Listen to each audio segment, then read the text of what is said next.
स्वागत है आपका विज्ञान की आवाज़ कार्यक्रम में। यह पॉडकास्ट की श्रृंखला अब तक पहुंचाई जा रही है मीडिया फॉर कम्युनिटी फाउंडेशन द्वारा, जिसे उत्प्रेरित और समर्थन दिया है राष्ट्रीय विज्ञान एवं प्रौद्योगिकी संचार परिषद ने।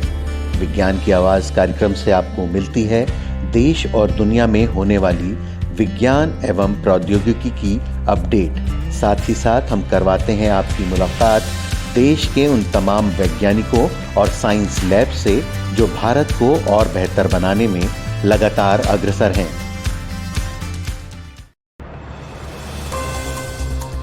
आज के टॉप साइंस अपडेट। उत्तर भारत का सबसे बड़ा फ्लोटिंग सोलर पावर प्लांट बनकर तैयार। चंडीगढ़ में पिछले दिनों 2 बड़े सोलर प्रोजेक्ट का उद्घाटन किया गया। इनमें से एक उत्तर भारत का सबसे बड़ा फ्लोटिंग सोलर पावर प्लांट भी है। चंडीगढ़ के सेक्टर 39 वाटर पार्क्स में 2 मेगावाट क्षमता वाले सोलर प्लांट का उद्घाटन किया गया। इसके अलावा धनसा लेक में लगे 500 किलोवाट के फ्लोटिंग सोलर पावर प्लांट का शुभारंभ किया गया। 2 मेगावाट क्षमता वाला solar plant 28 million unit electricity generate करेगा। साथ ही पानी पर पैनल लगे होने के कारण इस प्रोजेक्ट से सालाना करीब 382 मिलियन लीटर वाष्पीकरण कम होगा। धनसा लेक पर लगाए गए सोलर पैनल से पैदा होने वाली बिजली का उपयोग वन विभाग करेगा। इस सोलर पैनल से पैदा होने वाली बिजली से वन विभाग अपने सभी ऑफिसेस को रोशन करेगा।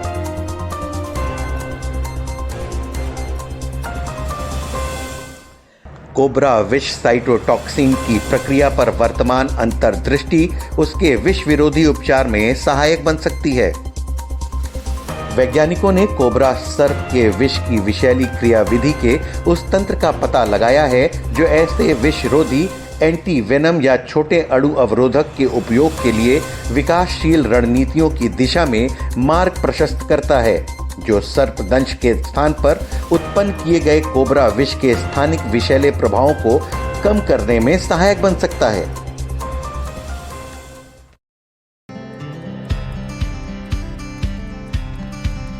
साइंस अपडेट के बाद विज्ञान की आवाज में अब बारी है एम्पलीफायर की।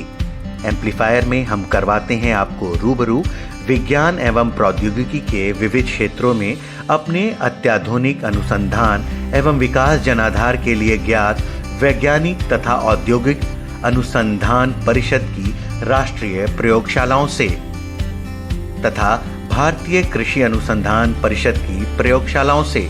साथ ही साथ हम करवाते हैं आपकी मुलाकात उन खास लोगों से जो विज्ञान एवं प्रौद्योगिकी के क्षेत्र में लगातार काम कर रहे हैं, जिससे भारत और समाज बेहतर बन सके।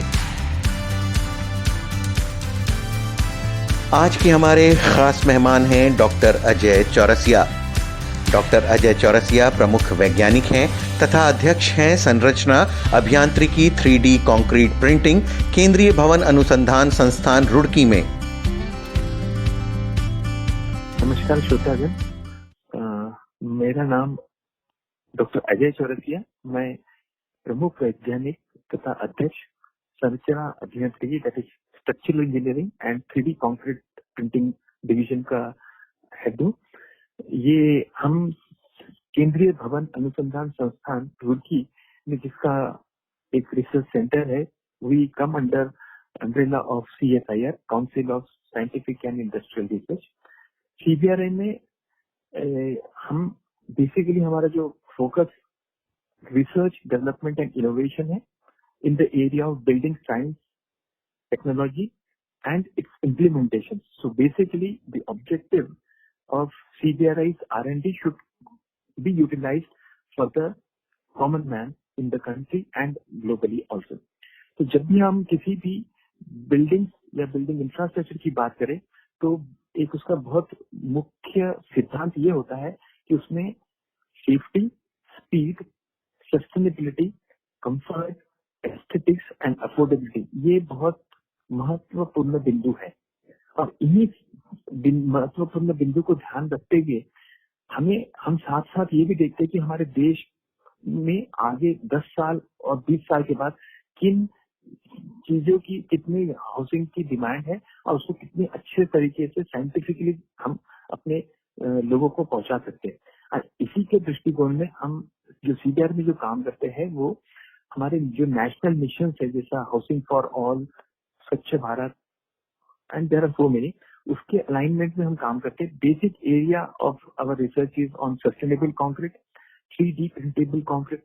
इसमें हम क्या करते हैं कि जो वेस्ट प्रोडक्ट है, agricultural waste, industrial product waste, जो उसको यूटिलाइज करके अच्छे से cost effective concrete, sustainable concrete बनाने पे हमारा उद्देश्य है। जब हमारा एक कंक्रीट बन गया तो अब बिल्डिंग कंपोनेंट्स की बात होती है।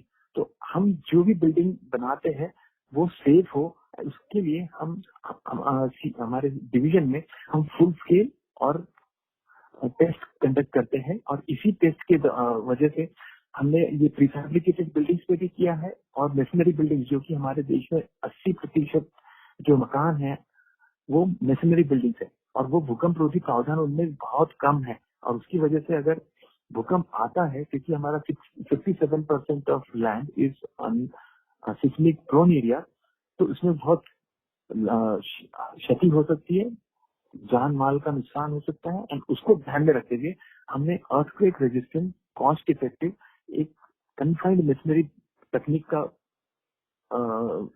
ये इनोवेशन किया है और उसको फुल स्केल टेस्ट भी करा है।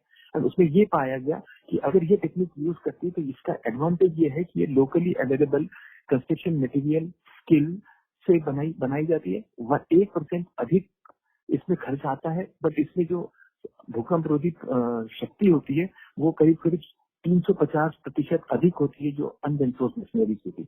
उसके साथ साथ हमें ये भी ध्यान देना है कि हमारी जो एग्जिस्टिंग बिल्डिंग्स है जो कि भूकंप रोधी नहीं है, उनको हम किस तरह से भूकंप रोधी बनाया जाए। और उसके लिए हमारे पास अलग अलग तरह से रिसर्च होती है और उसको हम पहले टेस्ट करते हैं और बाद में उसको फील्ड में इम्प्लीमेंट भी करते हैं।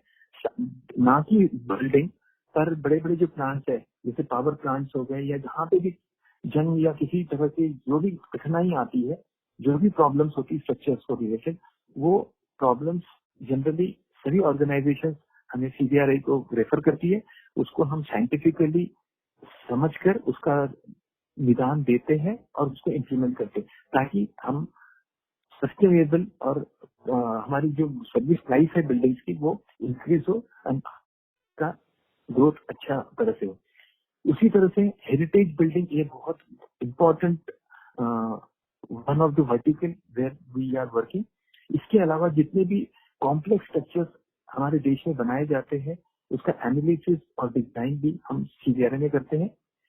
आपको जान के ताजुब होगा, या रिसेंटली जो कि जोशीमठ में आपने सुना होगा कि भू धसाव हो रहा है, तो उसमें भी हमारी कार्य कुशलता को ध्यान में रखते हुए भारत सरकार ने सीबीआरआई को चयनित किया कि उसका अध्ययन करे और वहां पे जो बिल्डिंग्स है उसकी सेफ्टी असेसमेंट करके उसके आगे रोकथाम के लिए या क्या स्ट्रेटेजिक वे फॉरवर्ड होना चाहिए उसने बताया। तो वो भी हमने बहुत अच्छे से किया। साथ ही साथ कुछ बिल्डिंग्स ऐसी है कि वो काफी टिल्ट हो गई थी, तो उसको किस तरह से साइंटिफिकली डिमोलिश किया जाए ताकि आजू बाजू की बिल्डिंग को नुकसान ना हो, वो भी काम सीबीआरआई ने बहुत बहुत कुशलता पूर्वक बहुत कम समय में जोशीमठ में कर दिया है। साथ ही साथ हम अपना जो प्रोफेशनल्स की ट्रेनिंग का भी कार्य हम सीबीआरआई में करते हैं।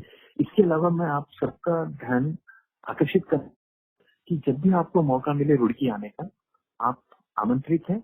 और हमारे यहाँ पे कंस्ट्रक्शन टेक्नोलॉजी डेमोन्स्ट्रेशन पार्क का हमने एक स्थापना की है, जिसमें कि अलग अलग तरीके से जो इनोवेटिव टेक्नोलॉजीज है, फ्यूचरिस्टिक टेक्नोलॉजीज है, उससे मकान बनाए हैं। और वो मकान किस तरह से भूकंप रोधी हो सकते हैं और उसमें किस तरह से कंफर्टेबल एंड जो हमें टीनेज बताए वो किस तरह से फुलफिल होता है, वो सब चीज का बहुत अच्छे से डेमोन्स्ट्रेशन किया है और उसका इवैल्यूएशन भी कर रहे हैं।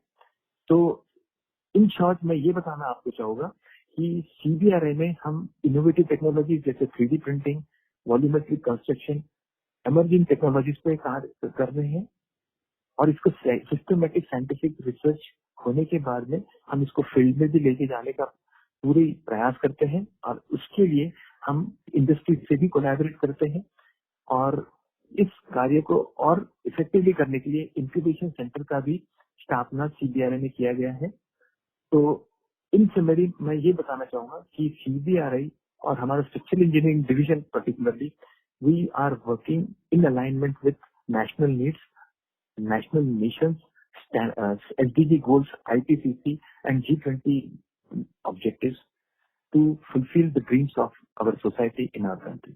जी डॉक्टर चौरसिया, अगर हमें आप थोड़ा सा और ये बता पाएं, एक बहुत एक चैलेंज होता है जब मकान बन रहा है वो एनवायरनमेंट फ्रेंडली भी हो, कम दाम में भी बने, अच्छा भी बने, तो इन चीजों को पूरा जोड़ते हुए जो केंद्रीय भवन अनुसंधान संस्थान है उसने क्या क्या कदम उठाए हैं, या वो क्या ऐसी नई टेक्नोलॉजी पे काम कर रहा है कि ये सारे पैरामीटर्स उसके अंदर आ जाए?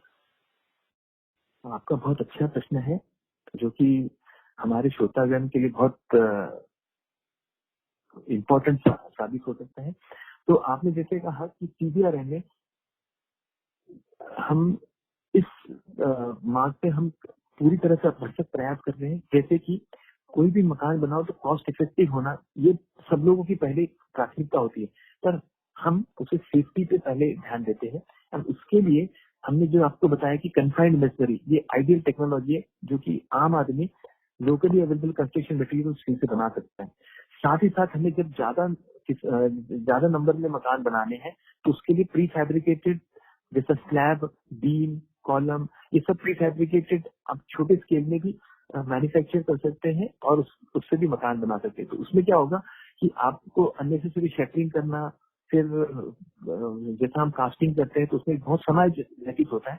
तो ये प्री फैब्रिकेटेड टेक्नोलॉजीज, ये इमर्जिंग टेक्नोलॉजीज है, इस पे भी हम कार्य कर रहे हैं और कर दिया है। और ये फील्ड इम्प्लीमेंटेशन, जैसा आपने सुना होगा लाइट हाउस प्रोजेक्ट, माननीय प्रधानमंत्री ने इनका इनॉग्रेशन किया था और उसका इम्प्लीमेंट भी कर दिया। तो उसमें हमारा काफी योगदान है और CBRI की रिसर्च इन इनोवेटिव टेक्नोलॉजीज में भी गई है। तो आम आदमी के लिए हमने यहाँ पे रीजन स्पेसिफिक जियो क्लाइमेटिक कंडीशन सुटेबल मकान बनाने के लिए अलग अलग तरीके से ऑप्शंस तैयार किए हैं। जैसा कि आप अगर नॉर्थ ईस्ट की बात करें तो वहां पे आपको बाम्बू का बहुत ज्यादा अवेलेबिलिटी है और वहां पे भूकंप की दृष्टि से भी वो बहुत अर्थक्वेक प्रोन एरिया है। तो वहां पे जितना मकान हमारा लाइट हो और लोकली अवेलेबल कंस्ट्रक्शन मटेरियल से बने, तो उसके लिए इकरा हाउस या बाम्बू हाउस का एक मैं आपको एग्जांपल देना चाहता हूँ। इसी तरह से हमारा जैसा उत्तराखंड की बात करें तो यहाँ पे स्टोन मेशनरी बहुत यूज होती थी, पर वहाँ वो स्टोन मेशनरी का ये पता है हमें कि ये भूकंप रोधी क्षमता इसकी बहुत कम है। तो उसमें किस तरह से हम इम्प्रूव कर सकते हैं उस पर भी हमने काम किया है और इसका हर समय प्रशिक्षण के माध्यम से हम लोगों को इसके अवगत कराते हैं। और अधिक जानकारी के लिए आप CBRI की वेबसाइट आप विजिट कर सकते हैं, जिसका कि www.cbri.res.in, जिसमें कि हमारी अलग अलग टेक्निक अलग अलग प्रदेश के लिए, अलग अलग मटेरियल के लिए, जो कि सब कॉस्ट इफेक्टिव है एंड इनोवेटिव सॉल्यूशंस है और जिसका कि लोकली अवेलेबल स्किल से भी आप कर सकते हैं, उसका हमने पूरा डिस्प्ले किया है। इसके अलावा आप अगर बहुत इच्छुक है तो हमारा एक भवन तरंग करके एक YouTube चैनल CBRI वेबसाइट पे अवेलेबल है, जिसमें कि करीब 65 2 मिनट के डिफरेंट टेक्निक्स पे यूट्यूब की क्लिपिंग्स दी हुई है। तो आप उसे विजिट करिए, आपके इंटरेस्ट की वीडियो क्लिप देखिए और अधिक जानकारी के लिए कंसर्न साइंटिस्ट से कांटेक्ट कर सकते हैं। जी डॉक्टर चौरसिया, जाते जाते आपसे एक आखिरी सवाल जानना चाहेंगे, क्योंकि आपका लंबा अनुभव रहा है जो भूकंप निरोधी स्ट्रक्चर है उस पर काम करने के लिए। आपने नेपाल में जो डिजास्टर हुआ था उस पर भी काफी स्टडी की है। अगर आप हमारे श्रोताओं को ये बता पाएं, क्या बेसिक बातों का ध्यान रखना चाहिए जब वो मकान बनवा रहे हैं या किसी मकान को खरीद रहे हैं, उन चीजों में क्या ध्यान रखना चाहिए कि उनको अगर ऐसी कोई सिचुएशन आती है, ऐसी कोई कंडीशन आती है, तो उनको कम से कम नुकसान हो? जी, ये बहुत जायज प्रश्न है, क्योंकि भूकंप के दृष्टि से हमारा देश करीब 57% भूकंप moderate to high seismic zones में है। तो जब भी हम मकान की बात करते हैं तो दो तरह के मकान होते हैं। एक तो मैसनरी बिल्डिंग्स होती है, एक आरसीसी फ्रेम स्ट्रक्चर, जिसमें कि कॉलम, बीम, स्लैब सब आरसीसी के होते हैं। तो हम पहले बात करते हैं मैसनरी की। तो जब भी आप मैसनरी बिल्डिंग का जब कंस्ट्रक्शन करना है तो सबसे पहले आपको ध्यान देखना है कि आप सिटिंग, आपका मकान कहाँ है। पहाड़ी इलाकों में अगर ये एकदम ऊंची ढलानों के किनारे हो या बहुत दलदल की जमीन में बना रहे हो तो ऐसे जमीन का हम चयन ना करें। दूसरी बात हमें देखना है कि जब भी हम लोड बेरिंग बिल्डिंग बनाते हैं तो उसमें भूकंप रोधी प्रावधान, जो कि एक हॉरिजॉन्टल बैंड, हॉरिजॉन्टल पट्टी बोलते हैं, जो कि अर्थक्वेक आरसीसी बैंड बोलते हैं, कि वो अलग अलग बैंड उसकी लोकेशन के हिसाब से, जैसे प्लिंथ लेवल पे, फिल लेवल पे, लिंटर लेवल पे और रूफ लेवल पे दिया जाता है। तो ये 3 इंच मोटा, 9 इंच चौड़ा, जितने की आपकी दीवार की मोटाई होती है उतनी चौड़ा ये बैंड हमें देना बहुत आवश्यक है। उससे क्या होता है कि हमारा जो लोड बेरिंग स्ट्रक्चर है वो एक माचिस के डिब्बे की तरह, एक box action, integral box action की तरह काम करता है। तो जब भूकंप की शेकिंग होती है, जमीन हिलती है, धरती कांपती है, तो मकान हमारा हर दीवार अलग अलग कार्य करने के बजाय सब इकट्ठा मिलके उसको रेजिस्ट करती है और उसमें कोई भी दीवार कोलैप्स या ओवरटर्न या ज्यादा उसमें क्रैक नहीं आते अगर आपने इस भूकंप रोधी पट्टी का प्रावधान दिया। अगर आप मकान सिस्मिक जोन 5 में बनाते हैं तो उसमें इस पट्टी के अलावा आपको एक हर दीवारों के कोने में, इंटरसेक्शन में एक 10 mm का सरिया भी मेसनरी फाउंडेशन से शुरू देना पड़ता है। तो ये दीवार के अंदर ही होता है। तो इसकी ये बेसिकली इसका पर्पज ये होता है कि आपके बिल्डिंग को ये लचीलापन देता है, ताकि अगर शेकिंग के दौरान अगर आपकी बिल्डिंग ज्यादा डिफॉर्म या डिफ्लेक्ट होती है तो ये सरिया उसे ज्यादा डिफ्लेक्ट होने तो देगा, पर जो नुकसान होता है, क्रैक्स होते हैं या कोलैप्स होते हैं, डैमेज होता है, उससे बचाव करेगा। तो ये रही बात आपकी भूकंप मैसनरी बिल्डिंग।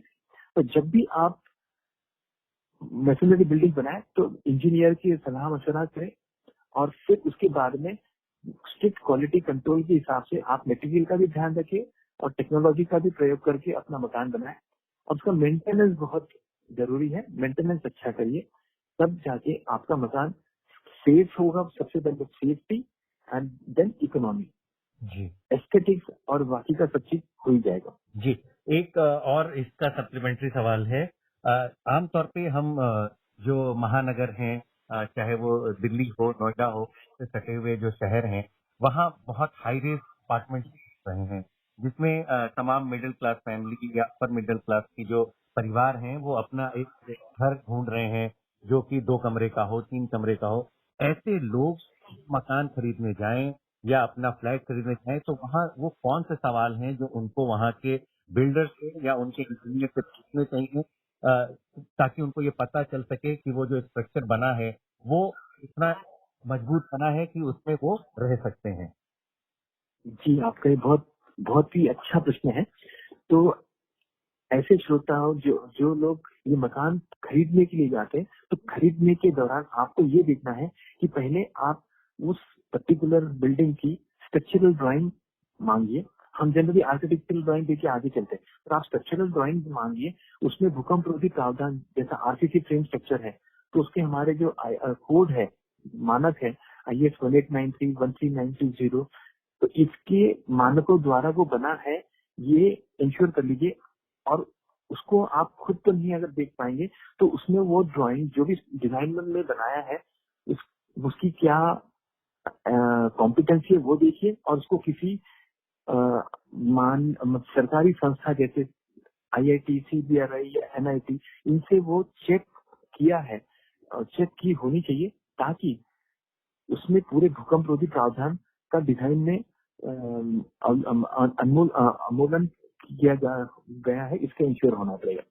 पॉइंट नंबर 2 कि जिस तरह से अगर डिजाइन आपकी बराबर है भी, तो ये बराबर बना है कि नहीं, तो ये जब कॉन्ट्रैक्टर बनाता है, बिल्डर बनाता है, तो उसका क्वालिटी एश्योरेंस और क्वालिटी चेकिंग होती है। तो उसकी भी रिपोर्ट आप पहले खरीदने के पहले मांग सकते हैं। साथ ही साथ आपको ये भी मांगना है कि ये मकान जो लोकल अवेलेबल बायलॉज है उनके तहत बना है या नहीं। इन सब चीजों के लिए जो भी पेपर्स है, आप वैलिड पेपर्स पहले उसकी एक्वायर करिए। उसको अगर आपको समझ में नहीं आ रहा तो किसी कॉम्पिटेंट इंजीनियर से सलाह मशवरा करके उसकी राय लीजिए और फिर बाद में इसको इस ऐसे मकान खरीदने के लिए अपनी फाइनेंशियल डीलिंग आप फाइनल करें। जी, डॉक्टर अजय चौरसिया, आपका बहुत बहुत धन्यवाद हमसे बात करने के लिए और इतनी अच्छी जानकारी हमें देने के लिए। अब जाते जाते हम बताते हैं आपको बात पते की। क्या आप जानते हैं हमारा दिमाग हमारे शरीर के मौजूदा कुल ऑक्सीजन का 20% उपयोग करता है। ये था आज का विज्ञान की आवाज। आपको ये पॉडकास्ट कैसा लगा हमें बताएं mediaforcommunity@gmail.com पर। इस पॉडकास्ट को प्रोड्यूस किया है आशीष तिवारी ने।